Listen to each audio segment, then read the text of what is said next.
Hello everyone, I am Shagun. This is the fourth part of chapter 9, Force and Laws of Motion, class 9.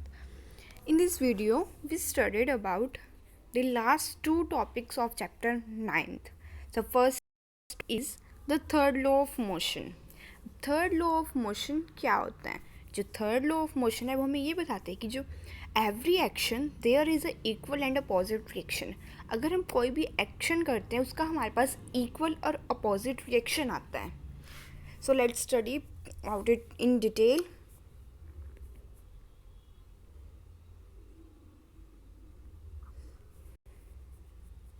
The third law of motion states that when one object exerts a force on another object. अब third law state करता है कि अगर कोई object है वो force exert करेगा किसी और ऑब्जेक्ट पे, दो second object instantaneously exert a force back on the first.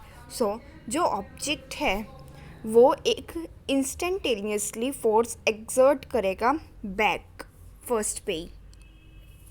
These two force are always equal. जो ये फोर्स होते हैं टू वो हमेशा इक्वल होते हैं मैग्नीट्यूड में, बट जो इनकी डायरेक्शन है वो अपोजिट होती है.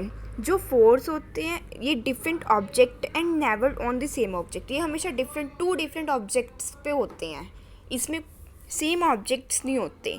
हमें अगर third law of motion study करें तो उसके लिए हमें दो ऑब्जेक्ट चाहिए होते हैं, तभी हम जो ये मोशन का लॉ है उसे स्टडी कर सकते हैं, उसके जो इफ़ेक्ट है उसको देख सकते हैं.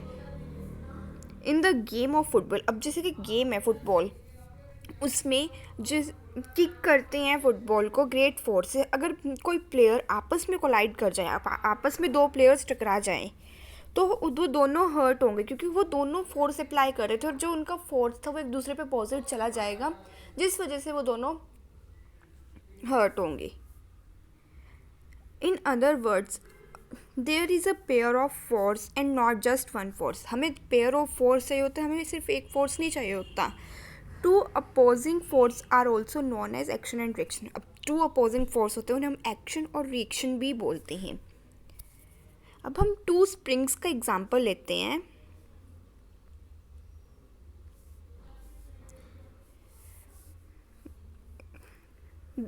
उसको फिक्स्ड कर देते हैं. End of balance B is attach with a rigid spot. अब रिजिड स्पॉट से एक बैलेंस बी अटैच कर दिया लाइक अ वॉल.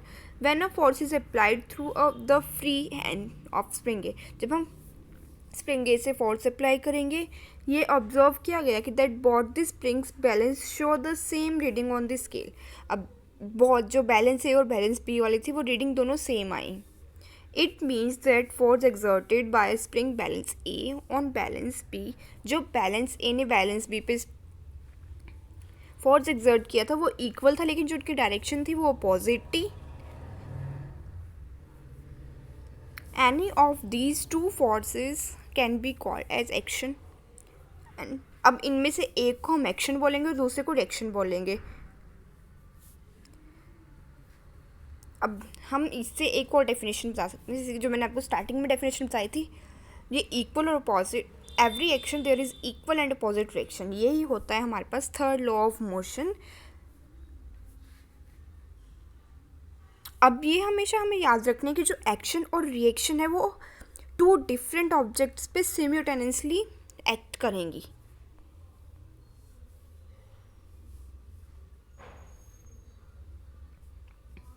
ना suppose you are standing at rest.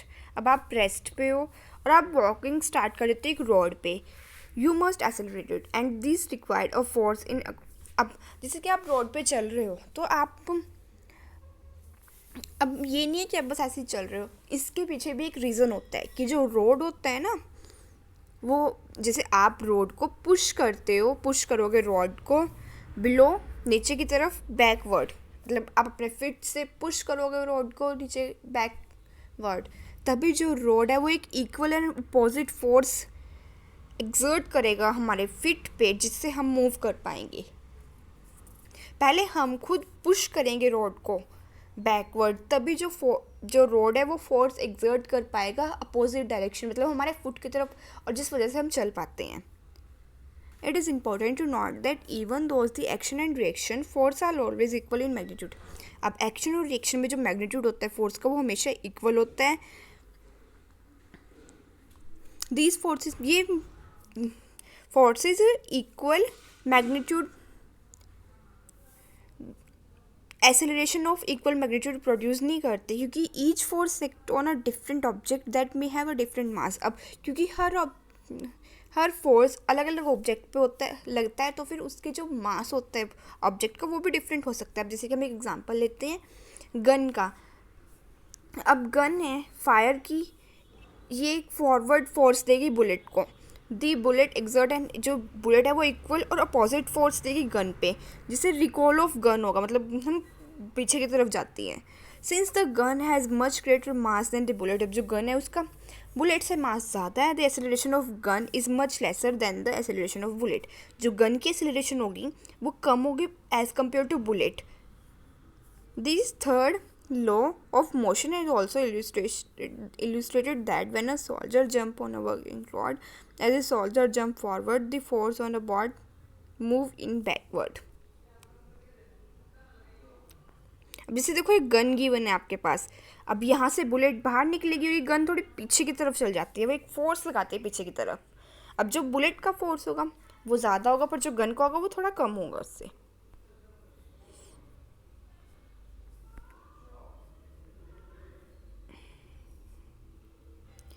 अब ये हमने पढ़ा कि थर्ड लॉ ऑफ मोशन क्या था. अब हम देखते हैं कंजर्वेशन ऑफ मोमेंटम क्या होता है. अब सपोज करो आपके पास टू ऑब्जेक्ट्स हैं, टू बॉल ले लो ए और B, this one A and B. Two balls ले ली हमने ए बी. अब इनका मास हमने लिया एम ए, मास है बॉल वन का, एम बी मास है बॉल टू का. ये ट्रैवल कर रही है सेम डायरेक्शन में और एक स्ट्रेट लाइन में डिफरेंट वेलोसिटी के साथ. अब इनकी वेलोसिटी क्या है, यू ए और U B. U A first ball की velocity, U B second ball की वेलोसिटी है और इस पे कोई भी other external unbalanced force act नहीं कर रहे हैं. अब हम मान के चलते हैं कि जो यू ए है, मतलब जो वेलोसिटी है यू ए मीन्स फर्स्ट बॉल की, वो बड़ी है सेकेंड बॉल की वेलोसिटी से. अब जो बॉल्स है वो कोलाइड करेंगी, मतलब वो एक दूसरे से टकराएंगी और जब कोलिजन होगी तब टाइम टी लेंगे हम उसमें और जो बॉल है वो एक्सर्ट करेगी फोर्स ए बी और जो बॉल बी है वो एक्सर्ट करेगी फोर्स बी ए.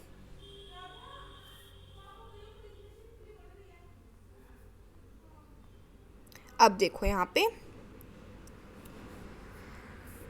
अब जब कोलिजन फॉर, अब हम एक यहाँ से देखने की बॉल ए है, बिफोर एंड आफ्टर कोलिजन होगी एम ए यू ए और मोमेंटम बॉल बी का होगा वो होगा M A and V A respectively.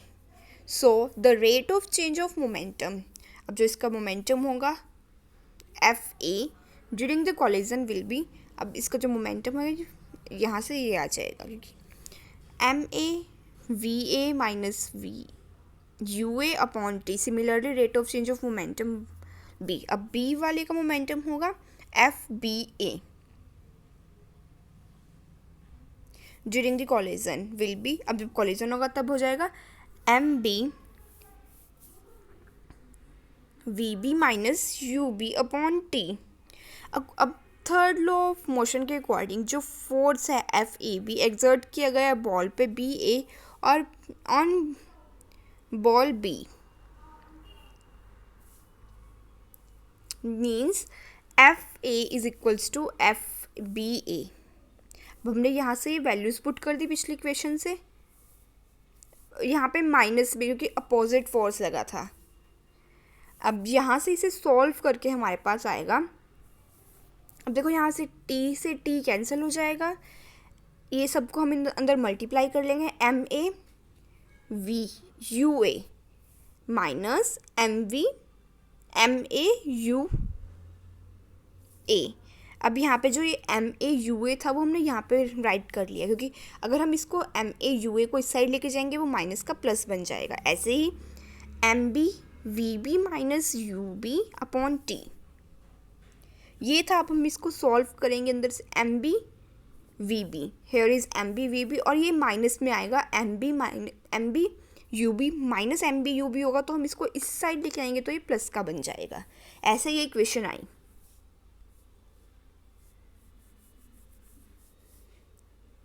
Since M, अब ये टोटल मोमेंटम है जो सा इस साइड है, और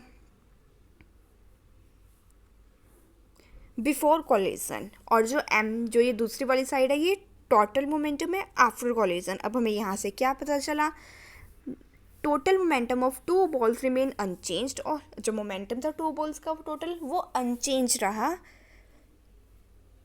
अगर हमने कोई एक्सटर्नल फोर्स प्रोवाइड नहीं किया। As a result of these idle collision experiment we say that the sum of momentum of two objects before collision, अब हम इसे क्या कह सकते हैं कि जो सम है मोमेंटम का before collision and after collision वो सेम होगा तब जब हम उस पर कोई एक्सटर्नल अनबैलेंस फोर्स नहीं लगाते। इसे ही हम बोलते हैं law of conservation of momentum. अब ये हमें क्या बताता है, law of conservation of momentum की जो टोटल मोमेंटम है किसी ऑब्जेक्ट का वो अनचेंज और अनकंजर्व रहता है कॉलिजन के टाइम पे।